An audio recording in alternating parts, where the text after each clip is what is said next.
Good morning, North America. Welcome to Church Talk, lively conversation for all things church transformation. I'm your co-host, Dr. Bill Tenney Britton, in our studio in Columbia, Missouri, the heartland of the U.S. And I'm joined, as usual, by my co-host, author and denominational leader, Dr. Kris Tenney Britton, the area minister of the Northeast area of the Christian Church Disciples of Christ of Mid-America. Try and say that 3 times fast. Good morning, Kris. Good morning, good morning, good morning, and welcome to Church Talk Live. Bill and Kris Tenney Britton here today to talk about the journey from here to there. That is, the transitions in the church transformational journey. So this is the first of a 3-part series on church transformation transitions, really built on the work of Andy Stanley, whom we got to hear at the 2010, we're going to try and say this slowly, Global Leadership Summit. He was broadcasting out of Willow Creek back there in 2010 and really caught our attention and thought he had some good things to say from which we've now built and hopefully will give a good model to you. And it's helped us to better think through, more intentionally think through some of these transitions that come along in church transformation, which people just don't talk about them, or I don't think we think about them, let alone talk about them. Right, exactly. And there are, Andy Stanley did a wonderful sermon on the transitions of journey using Moses in the Exodus as the model and divided into 3 parts, and we're going to do the same. And the first third is what we consider being in Egypt. It's also known as the Egypt part. The second third is that area in the wilderness. And that third part is as you get to the Jordan and what happens there. There's some very striking differences between those transitions and those parts of the transformational journey.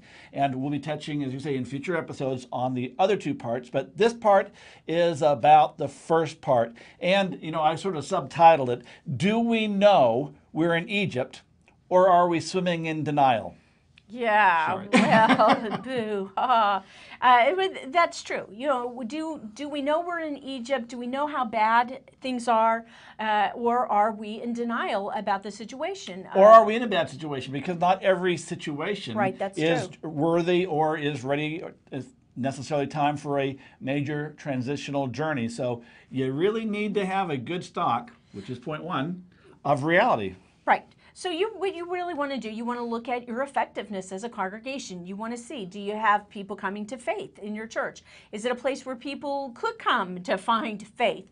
Does your church reflect what your community looks like? These are just some of those measures that will help you see, are we effective in our ministries and in our missions? It's not, are we doing good ministry or mission? Are we effective? Can we see fruit from our labors? If you are, then perhaps this episode is not for you. But if you're not, then it is. Well, and we want to say that this very first piece, this whole get ready, get clear about reality, is the number 1 bungled, if you will, part of the journey by those of us who are NFs. And especially NFs who have a lot of enthusiasm and have a drive, a commitment to help a church make a transition to become effective or more effective. And we don't have a tendency, or there's not a tendency, to really do a good job of taking stock. And so you're an NF in the Myers-Briggs scale. You may want to take a deep breath before you start anything and begin to get clear about the reality. And there's some specific areas you need to get clear about, and you mentioned several of them. Go ahead. No, I want to say something more about NFs. So we NFs, those are the folks that are intuitives and feelers, and so we get a feeling for something, and often what will happen is we'll say things just aren't right, or things could be better. But if we go out just saying that, people are going to push back, and you've got to be ready with these clear facts, if you will, just the facts. So those are your numbers. Our numbers have been declining over the years. Our community is growing, but our numbers have not grown. Worse if they've declined. So there's the ratio of how many people you're able to touch and are touching in your community is at a huge gap. Do you want to say more? Well, when it comes to these numbers, and you're looking first and foremost at worship attendance. And really, you need to, we recommend starting and looking at a decade's worth of worship attendance. Your church membership actually is an artificial number in the vast majority of denominations. Now, it may not be true of yours, but if you're like the vast majority, you have at least double the number of members as you have participating members who show up on a regular basis. And really, the way to check that is how many people do we have on average on Sunday? How many members do we have? Go ahead. But I want to slightly disagree with that, because you've got your worship attendance, then you've got participating members, and then you've got membership. And generally, participating members or worship attendance, generally in most churches, okay, not healthy growing churches, that membership is going to be 1/3 to 1/2 of what your participating membership is. To those two numbers, your average worship attendance and your participating membership, those count in ratio. Because what you really want to see is more people participating in worship of your participating membership. That shows us that there's a growth in spirituality. Right. Anyway, so you want to look over the last 10 years. And if the participating numbers are declining, if your worship attendance is declining, and if you have people who've been in church forever, your membership numbers are declining. Over 10 years, you'll see a slide. And in newer versions of Excel, you can do a wonderful line that will project what it's going to look like another 10 years, another 5 years, whatever. And those can be very helpful numbers to look at. The other numbers, next numbers to look at, of course, is money. Huge numbers, huge issue. Where's your money with? Is your giving gone up, or your budget? One of the things that often happens is that churches figure out how much each person is giving on average. They take the total number of receipts, divide it by the number of people. What often happens, though, is that it looks like that number is going up often as the numbers of your church go down, and people say, well, see, they're giving more. But the reality is that those who have left probably were not your better givers, and so it looks like people are giving more when in fact they probably aren't. So you want to be looking at those. Another thing you want to look at is attitudes. Right. So you want to be taking a read of the attitudes of people in your church. How ready are they to change or not to change? Bill Easum has a really good tool for that, which you're going to have to give me the title. Complete Ministry Audit. Right. But in there is a readiness, if you will. Congregational readiness assessment. Right. So it helps. You can use that assessment, and it gives you a sense of where people are, how ready or how resistant are they to change in general, and particularly within their within your congregation. So you want to look at that. What do people think, or do people really think everything is okay? You're getting a sense of what kind of pushback you might get when you start to talk more about stepping out on journey. Well, conflict is another one. Where's your conflict level? Is there ongoing unresolved conflict? If you have that going on, that's certainly an indicator that some change may be necessary. And the other one, I'm going to let you speak on this, is where is your congregation in the congregational hierarchy of needs? Right. Okay. So some of you may remember Maslow. Have we done a session? I think we've done an episode on the congregational hierarchy of needs. So you can do a search, hit that search button up there, and it will help you with that. And there's also an excellent net results article that you wrote on the congregational hierarchy of needs that you can go and pick up in past issues. Yes. I remember that well. So yeah, well, you can see it. But the healthier congregation is, right, the easier going on journey is going to be. It's not going to be an easy journey, regardless of how healthy you are. But if your congregation is on survival mode, you're not going to get very far. If your congregation is scared to death about safety and security, you're not going to get very far. If your congregation doesn't like one another, wow, it's going to get really, really bad. When they're screaming and crying, they're also going to be beating each other up, and maybe you too. So, look at that hierarchy of needs, get an idea of where you are. On there are 5 layers. You want to make sure that your first 3 layers are in pretty good shape. And if they're not, then you've got some work to do before you do some of this other work we're talking about. Before you set out, anyway. Yeah, right, definitely. Exactly. All right, now, it's good and important as it is to take an assessment of where you are. Right. You also need to get very clear and be very clear about the actual resources you have. Right. Because if you have lots and lots of resources, the journey is not going to be nearly as difficult as it is for the vast majority of churches who are spending down their inheritance because they're having to rely on the memorials or whatever just to pay their bills, and their building maybe in disrepair and so on. So you need to get clear about your resources. Finances first. You know, do you have CDs back that you stuck back in the day that when you actually got 4% interest or better? You know, where's your money status? Or do you have money in there? Maybe you've been spending it down, but it's time to invest that money rather than keep infusing a dying congregation. So you're going to look at that. You're going to look at your property and your grounds. Do you have property? Do you have grounds? One congregation I'm familiar with, they actually I know of a couple that chose to sell off parts of their property so that they were able to fund their journey into their what's next. Right. Which in general, we want to say that is generally a bad idea because they're not making more land, but sometimes it's absolute necessity. Right. So, you know, you have to weigh it up.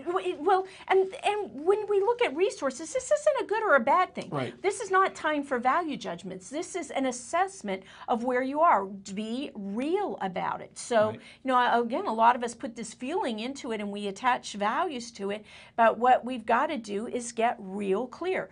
As we talk about this, what I'm continually reminded of is that we are using the metaphor of the Exodus and the Israelites exodusing from Egypt. And in that time, you know, this angel of death comes over. It's now everybody's ready to go, but the provision or part of their provisions for going were that those Israelites went and got the jewelry and the different lovelies of the Egyptians to take with them. That was kind of like their cash resources. Well, you know, it's easy to put a value statement on that. Leadership. We want to look at our leadership. Yeah, Another assessment. What leadership do you have? What are your leadership gifts? Are you a strong enough leader to lead through the transitional journey? The reality is, folks, is many leaders are not.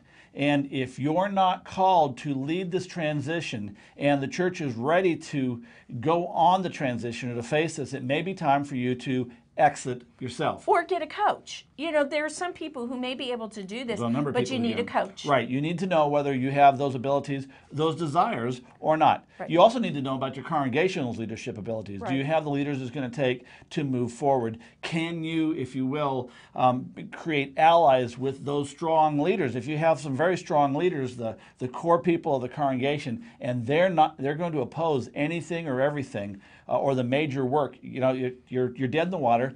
Don't try. Well, okay, and then related to that, or what are your relationship networks? You've got to have relational networks with your leadership. If you don't have a relationship with your leaders, if your leaders are off doing a very good and positive, if they're out doing their own thing, if they won't do anything, if you don't know what the heck they're doing, you do not have a relationship with them, and this is probably not the time for you to take care of the journey. Now, I do want to say that does not preclude you from heading into a transformational journey. This is just some of the basic, very, very basic groundwork that needs to be in place. Some of those resources that you need to have if you're really going to engage and successfully the church transformational journey. Right. Well, let's remember that at this moment in the journey, we're simply at the assessment place. Right. We're looking, what do we have, what is there, and then we'll look at whether we can go or not in next. Okay, yeah. Okay. The next thing you need to look at, of course, is your spirituality. Yours and the congregation's. Is the level of spirituality where it needs to be? You know, we are not, even though we often talk as if we're a business, we're not a business. The church is the body of Christ.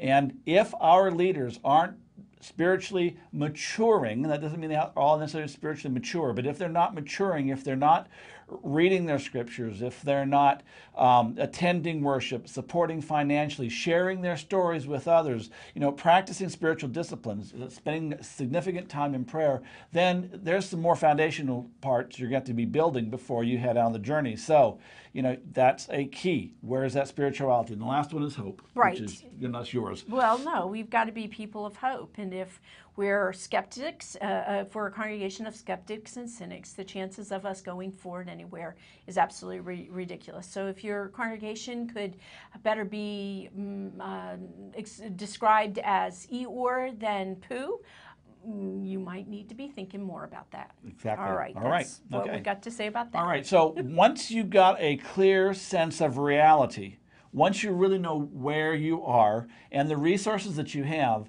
then if you find that there's a lack there, if you find out that you're actually in Egypt and people maybe there's a core that knows they're in Egypt and know there's something better, knows and dreams of a promised land somewhere, then it's time to begin to raise the awareness of reality across the congregation. You and I had a long discussion over the words discord versus discontent. But the key here is that people have to come to the awareness that they don't really like where they are and they want to move forward. And you can begin to share that, you begin to raise that awareness without creating a fight, and without discord.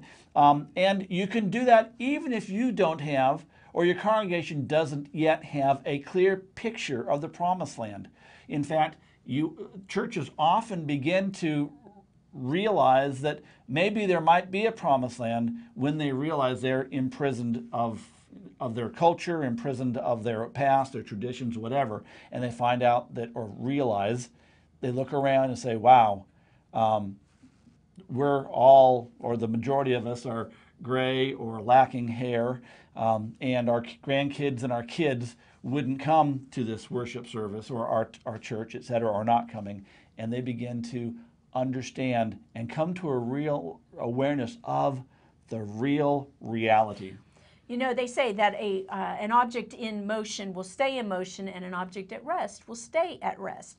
And with that, it's also been said that things that congregation at rest will stay at rest until they realize that the pain of change is less than the pain of staying the same. So when the pain of staying the same is great enough, then we get up a little momentum to face that pain that's going to come with the change.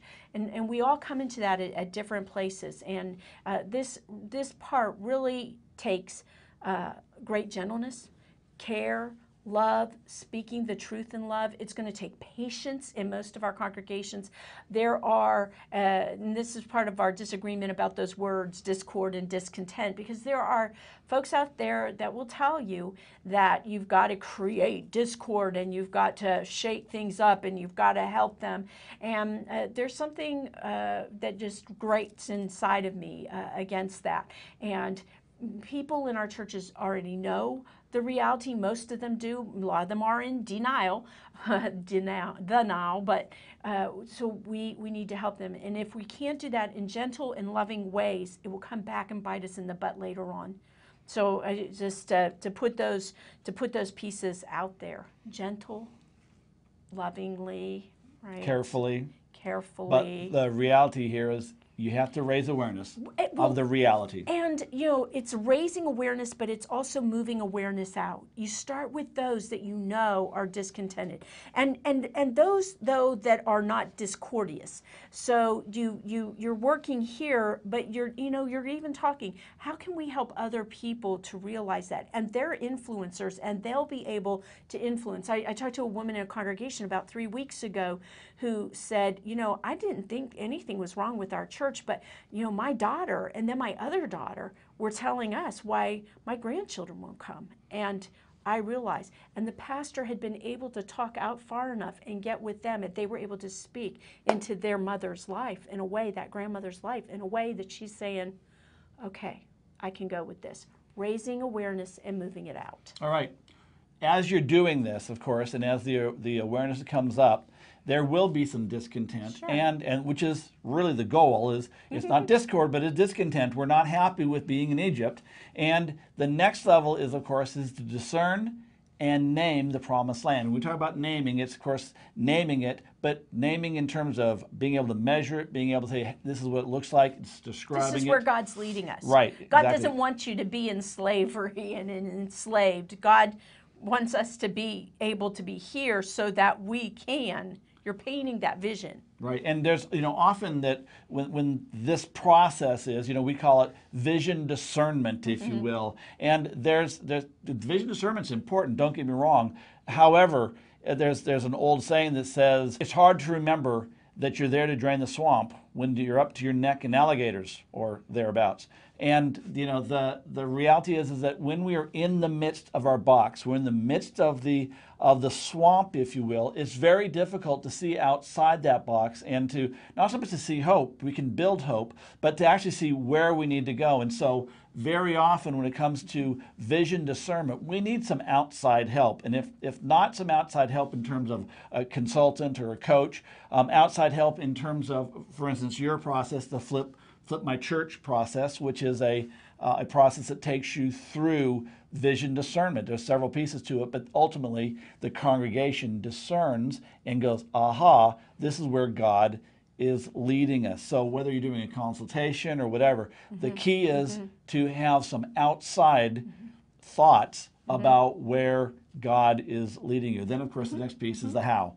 And that often comes, again, if you have a consultant, a good consultant will tell you or give you some of the hows, and you'll be able to bounce it off. In the Flip My Church version, you work through some of that. There's a whole process. There's a whole process for getting there as well. That, yeah. But the key part here is once you raise the awareness of the reality, then you need to begin building an awareness and some hope, and if you will, paint a vision of where and what the promised land is. And that's the next step. The fourth step is to proclaim and, if you will, sell the vision. Yeah, cast the vision is popular language still. Get people on board is what we're trying to get across here. Get people on board. And, there's a lot of ways of doing that. Right. So you can preach, of course, and you can be teaching you need about to be it. Preaching, You got to be preaching about it, teaching about it. Bible studies, that's a piece of that teaching. You want to brand it. I've been working with a process with some colleagues lately, and there is a new vision out there, and part of the discussions lately have been, oh wow, we've got to change our what are those called, symbols or logos. Yeah, we have to change our logos, and what might a logo look like that's going to really speak and tell people in its own way what it is that where we're headed, where we're helping to lead folks. And there's lots of different ways of doing that, and we often talk about we talk about vision as if they're a bunch of words, but vision is often a logo or an image. It could be a song, it could be a motto. Vision gives you a glimpse of the promised land in ways in which are beyond sight. Well, they touch the heart. Yeah, that's good. Yeah, they touch the heart, they and inspire. it's all around you in different ways. From the time you walk into your educational wing or your children's area to the sanctuary or your worship space, it can be all around you.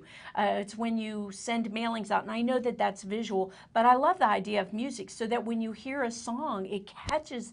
Maybe they hear it on the radio or something along those lines, and boom, it's there. It's catching them like that. But that's another episode. Vision captures the heart, and the more embedded it is in the culture, like you say, you see it everywhere, the more ready the congregation will be to move forth. And so you preach it, you teach it, you brand it, and then you got the hard work. And this is where people who are in a hurry very often miss the boat completely. You need to build support.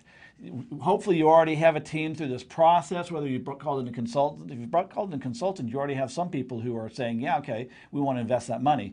But if you've done the Flip My Church process, you've got a buy-in by others. But you're going to want to build that, and if you will, cast that vision as wide as possible to get as many people on board as possible who are going, yeah, we need to leave, we need to do something, we need to move, we need to make some significant changes to get to wherever, get to the promised land. But preaching and teaching and communicating in these different ways, these different media, will never replace the relational piece and the part. That's it's right. through these conversations that you learn where the disconnects are, where you're able to address questions. And honestly, there are some people who they're going to be late adopters, or they may be never adopters. So they're never going to get on board. They're never fully going to come along. Their bodies may get dragged along the way. Or they may not. Or they may not. But it's when you're willing to be in relationship and communication, that whole piece of what we're about as Christians, right? Loving each other and all of those one another's, that one anothering piece, that helps to build your credibility. You're investing. So many people have talked about how we invest in others so that then you make deposits so that then you can make withdrawals. This is a time you're really needing to make deposits into the accounts of people's lives and into these relationships, because you're going to be withdrawn a lot in the next couple of phases. Which is to say, this is not the time to get passive aggressive and not go see those who you already know don't want to go. Right. This is the very time you must go to their home. You must meet them for coffee. You must go to their office. You must build the relationship. That doesn't mean it's going to be a good relationship or that you're going to win them over, but you have to make the effort to listen to them, give them the opportunity to be heard, and even if they're not going to get on board with where the larger congregation has decided to go, you've at least given them the opportunity. They may never come along board, but you've invested in that relationship. And it's that investment that is critical. You've got to build that support. You will win some over because of the work you do. Others you won't. Right. And be careful in judgment. Those of us that are codependent could really get into, trying to build that relationship. In the prioritizing of relationships, you really want to work with influencers. People not the influenceable. Okay, right. But with the people that are able to influence other people, particularly those that you can't influence. And this is not manipulation. This is influencing. People who have already been investing in other people's lives that can say, will you just try to trust me? Walk with me a little bit. They're the ones who will bring the other ones along. That doesn't keep you from having to be, like you say, not passive aggressive, being kind, making those deposits out there. But I personally would not be spending a whole lot of time sitting in their households. I would prioritize my time with these key influencers absolutely, first, right? Absolutely. And then move in Just out remember from that some there. of those. Just remember that some of those key influencers are not your best buds, and don't ignore them just because. All right. Okay. The last piece is, of course, you have to begin taking some steps.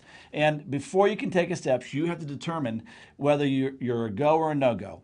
There is a level of support that you will need to have to be able to go forth. Otherwise, you may end up with a church split.